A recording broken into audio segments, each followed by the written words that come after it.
Okay, here we're looking at a 2005 Nissan, and this actually came from a Nissan pickup truck, and this is the Jatco, or as Nissan terms it, the RE5R05A.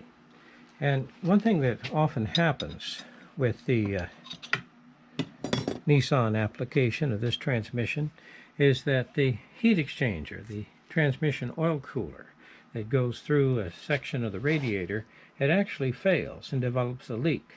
So transmission fluid then escapes into the radiator and coolant is pushed into the transmission fluid.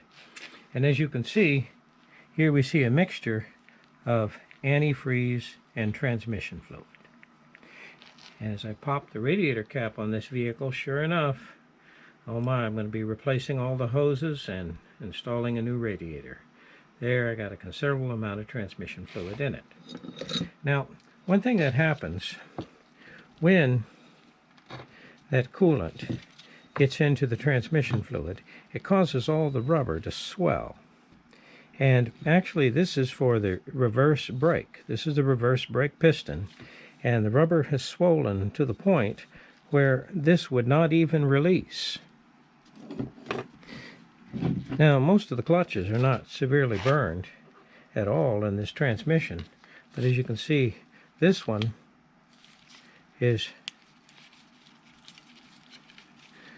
severely charred. And the reason why is I couldn't release it. I'd apply the piston for reverse and then go to neutral drive and drive away, and the piston would get seized in its bore. It has this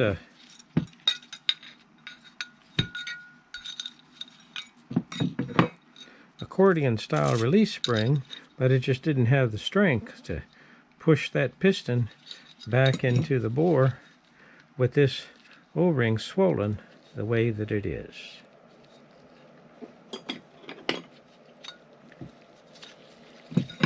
I'm having even troubles digging it out, so let's go ahead. Here it comes.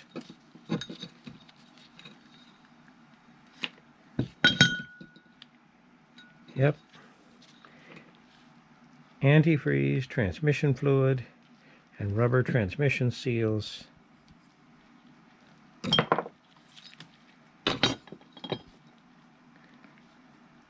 We can see what happens. It's very soft, very spongy. Now, of course, this transmission is going to be overhauled. All the hard parts are in good shape. It'll either get a remanufactured valve body, or this valve body will go through very carefully and replace the shift solenoids, new pump bushing, new torque converter, and new front band. And she should be good as new, and of course, obviously, a new radiator, or at the very least, an air to transmission fluid heat exchanger bypassing the radiator's heat exchanger.